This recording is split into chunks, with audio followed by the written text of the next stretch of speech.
let's get to the rules. So we're not spending any runes, we are not leveling up, because any Soviet citizen is already perfect and doesn't need performance-enhancing drugs. We are not upgrading our weapons because they were forged by the best craftsmen of the Union and therefore are already perfect. No shopping or spirit summons either. We are also not using any sex or God because these things are banned. So, onwards, comrades.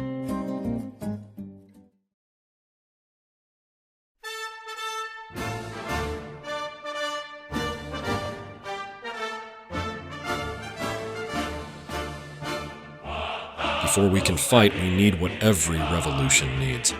A good setup. Firstly, we collect some useful items around the world, like golden seeds, sacred tears, armor, useful talismans, and our first couple of weapons that are going to be with us for the majority of the run. We pick up a curved sword and infuse it with the poisonous mist ash of war. Because to combat the plague of capitalism, we need to repel its poison with our own. We then go to this cave and get another curved sword, which we then infuse with bloody slash that we get from this government usurper. At last, we harass the bourgeoisie and get ourselves an Anspur rapier, which we cold infuse. First stage of our preparation is done, and we can now finally start killing people. But first, for the sponsors of today's video, Raid Meadow Legends. Raid is a critically acclaimed RPG game with more than 2 positive reviews across the world. Collect your champions and upgrade them with daily rewards. Test your might and luck in daily events, facing other players in an epic battle. Sign up with my code ILOVEMONEY50 to get 14 coins and a legendary Rabbit champion. Thank you, Raid Meadow Legends, for sponsoring this video.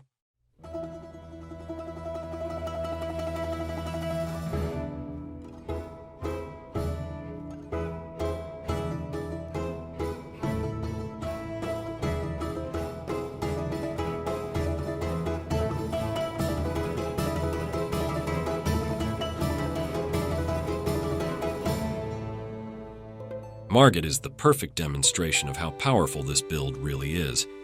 Even though all of our weapons are unupgraded, we do massive damage with Frost, Bleed, Poison, and Scarlet Rot. Same goes for Godric.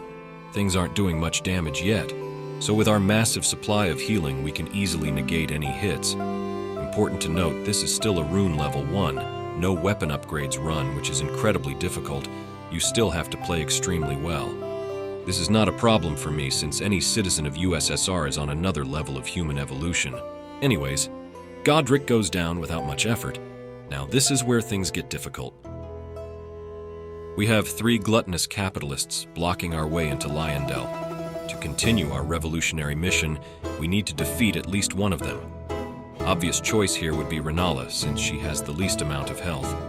But a noble Tavarish would never hurt a woman, so instead we go for Radon.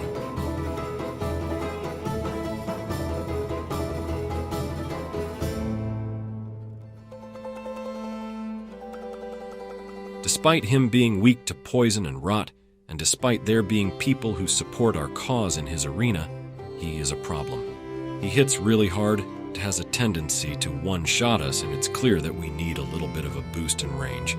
So that's where we introduce another weapon. That's going to be essential to the run. Now we give a back massage to this Black Knife assassin. For free, because we don't take money for our services. She's so grateful that she gives us her precious Black Knife in true selfless fashion. Black Knife deals a fixed percentage of an enemy health. It means that even at level 1 our damage is okay. It does cost focus points, however, which is going to be a problem later. Entering the fight, we go back. Capitalists are short-sighted, so he despawns as he can't see us. We do this to skip his great bow phase, because true Soviet citizens never bow. We summon the power of the proletariat on our side and begin the fight. We let the summons take the aggro off of us and stay at range, spamming the Black Knife's ash of war. It quickly drains the enemy's health, and Radon suffers from the lack of projectiles in his disposal, so again, This is pretty easy so far.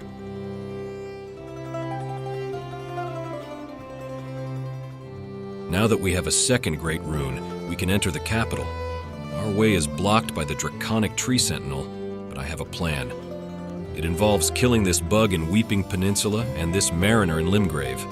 If you sneak behind the tree sentinel and poison him with poison mist incantation, he won't notice the fact that he's getting closer and closer to his inevitable death. Do I feel bad about this? No, not at all. Trust me, the difficulty will come soon enough. So let's not make this harder than it has to be.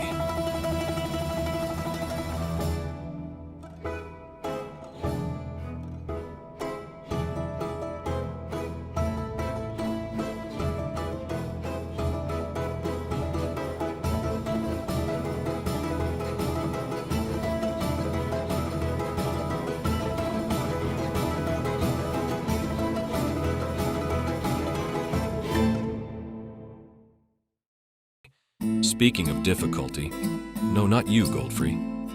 The one and only dictator, Emperor Morgoth II, wouldn't be the first time communists brutally slaughter the royalty. Wait, no! I didn't mean...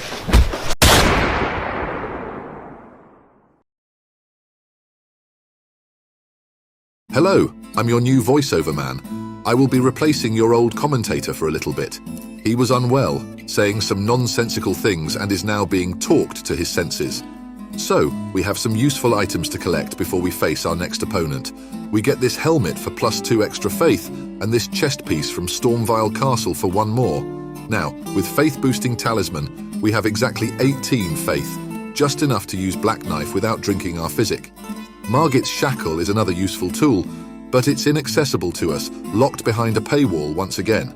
We also collect Ritual Shield Talisman. This is going to be very useful for the entirety of the run in order to not get one-shot by enemies' attacks. With that, we are finally ready for our first truly difficult encounter, Morgoth. He is known to be one of the fastest bosses in the game, so it's hard? Well, no, you see, at low health, Morgoth is more difficult at range with this throwing daggers attack and his spear. When you sink as much time into this game as I sadly did, you start to notice that Morgoth has plenty of openings to punish, and therefore is vulnerable to status effects. It is by no means an easy fight, and it went a bit like this.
With Morgoth down, we can proceed to the Red Giant. According to the law, he was enslaved by a ruling class and put to guard this forge in the distance. I tried to convince him to join me, since we have a common enemy, but he rejected my efforts.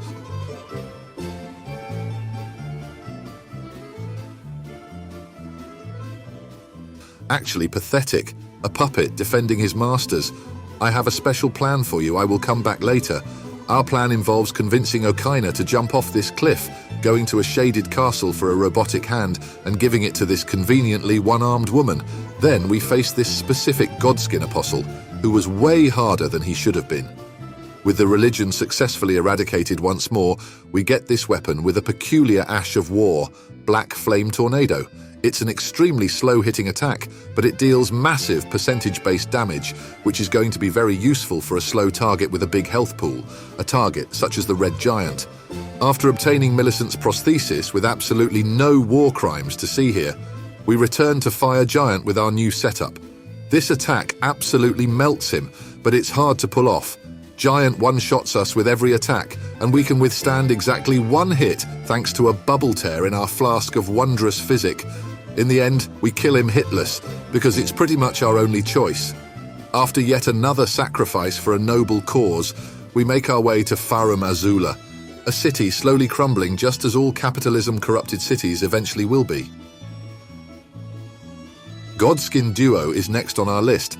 As we all know, they are very susceptible to sleep status, but we can't craft sleep pots or sleep arrows because that would require giving 300 runes to a merchant, and we don't support commerce. But there is another source of sleep in this game. This sword inflicts sleep buildup, but requires intelligence to use. Fortunately, Soviet intelligence is the best in the world, and my colleagues from the KGB told me I can use a physic tear to bypass the stat restriction. Tovarist Bernal agreed to help us here, and I am not going to reject his services. The fight looks like this. Lure one Godskin out while Bernal is distracting the other, put him to sleep, and spam Black Knife skill on the other one, hoping he dies. Unfortunately, this strategy requires us to put nearly all of our flasks to blue and leaves very little room for error. Good news is that Comrade Bernal is extremely tanky and possesses the ability to heal himself. Through collective effort, we will overcome any obstacles in our path. You, Bernal, are the prime example of a great citizen. Wait, how many runes does this boss usually give? God damn it, Bernal, you are not supposed to take money. Whatever, let's grab an upgrade to our Dragon Crest Shield Talisman and move on to Malekith. Ты неси меня, река, за крутые берега, где поля мои поля, где леса мои леса. Ты неси меня, река, да в родные мне места, где живет моя краса. Голубые у нее глаза, как ночка темная, как речка быстрая, как одинокая луна на небе ждет меня она. Malekith is known to be one of the hardest bosses in the game, and for a good reason. He's relentless, leaves very little room to breathe and heal, and many of his attacks are counterintuitive to dodge. This boss is way too fast to rely on status effects. Fight would drag on forever, not to mention the high potential of getting one-shot. So, Black Knife it is. Again, we are forced to sacrifice our flasks, limiting our ability to make mistakes. Unusually, I wasn't worried about the second phase.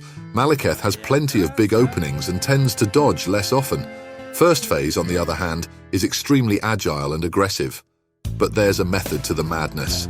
If you stay at moderate range, you can bait out this specific dagger-dragging attack and jump over it using Black Knife weapon art.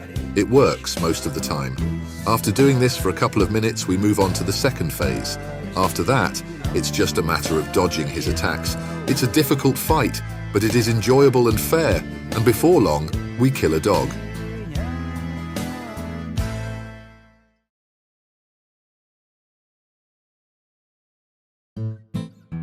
Speaking of enjoyable and fair, after the liberation of the Rune of Death, we are forced to fight Gideon. I don't like Gideon. To say, this boss is the worst thing ever produced by men, would be an understatement. This is the enemy of our glorious country, persona non grata. If you don't do challenge runs of this game, you probably think that he's very easy. And he is, don't get me wrong. But if you have suboptimal damage like us, he transforms into a spamming, one-shotting, annoying machine. He's the most reviled man to ever roam the lands between. People like this don't deserve to be in the bright future the Union is taking us to. We back up our save before the fight, go behind Gideon and spam attacks with the rapier, stunning him infinitely until he dies, hoping he won't get out of the loop. If we get lucky, he dies quickly. Fuck you, Gideon. But before our next fight, let's find out how much our revolution has changed the lands between.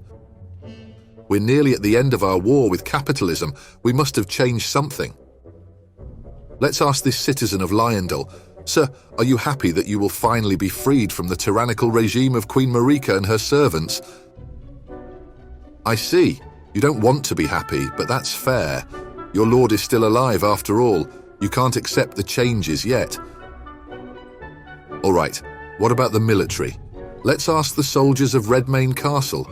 I liberated them from Radan quite a while ago, and he was quite literally a mad king. How about Stormvile? Godric was a douche, so they must be happy to finally be released from his reign. Maybe Raya Lucaria. They heard of me, right? Mountaintops, they must be grateful.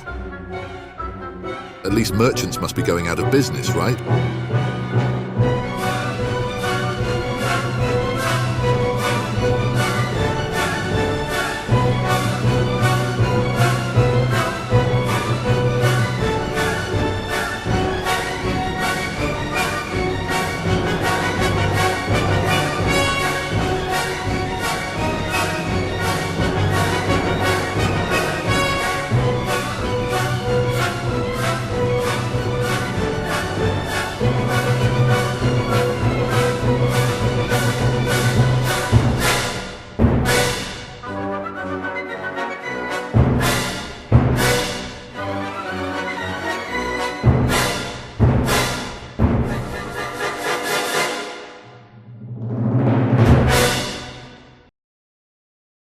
It seems that no one appreciates our efforts.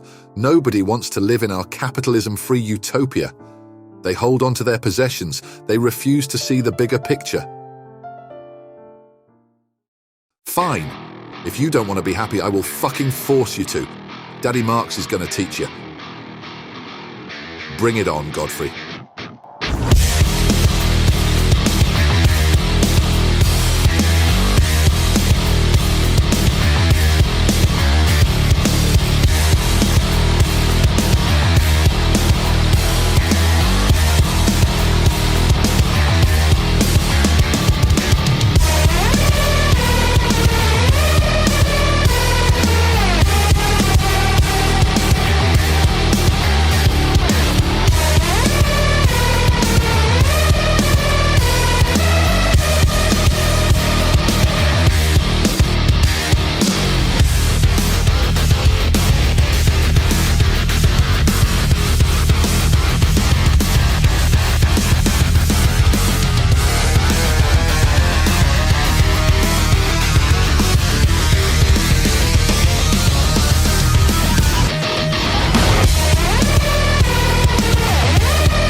That's right, I am the only real warrior here. We are so close to the end. There's only one obstacle left. Unfortunately, this obstacle happens to be the biggest one yet. Radagon is immune to bleed, and Elden Beast is immune to everything, which invalidates status effect strategies. Radagon also parries all projectiles, rendering Black Knife inefficient, so none of our tools work here. However, there are two options I have not used until now. I wouldn't call them an ace up my sleeve because gambling is forbidden in the USSR. Banished Knight Halberd and Rogier's Rapier both come already upgraded to +8. Our damage with flame-infused halberd is around 180, which is by no means a lot, but it's our best option. If we somehow manage to defeat Radagon, our plan for ELDEN Beast is fairly simple. Rogier's Rapier Ash of War deals massive poise damage. Stance breaks will allow us to use Black Flame Tornado to absolutely melt the boss's health bar. One more problem that we need to solve are ELDEN stars. We can't survive the damage. However, it's easily solved by mixing this tear in our physic that makes us immune to elemental damage for 15 seconds. But that means we are unable to drink the physic in Phase 1, making an already difficult fight even harder. This fight took hours, long hours. But at last, this happened.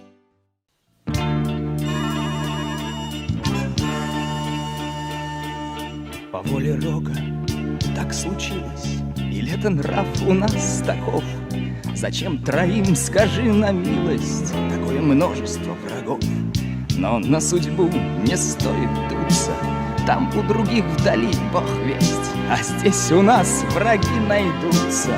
Была бы честь, была бы честь. Не вешать нос Гардемарины, дурна ли жизнь или хороша? Единый парус и душа, единый парус и душа, судьба и родина едины.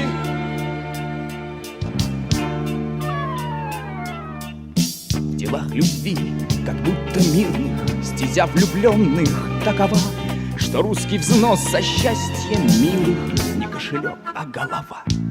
Но шпаги свист и бой картечи, и тьмы осторожной тишина, за долгий взгляд короткой встречи, ах, это право не цена. Не вешать нос Гардемарины, дурна ли жизнь или хороша?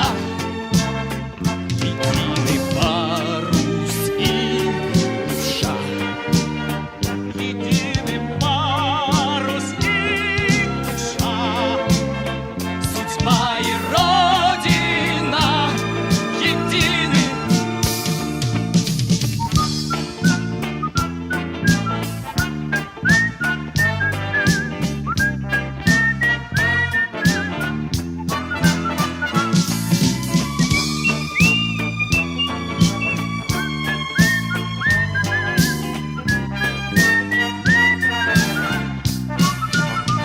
Не вешать нос Гардемарины, дурна ли жизнь или хороша?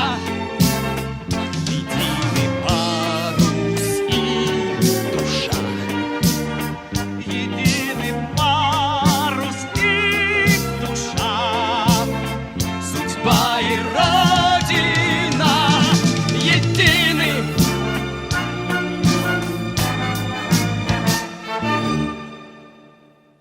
Finally, we have liberated the lands between.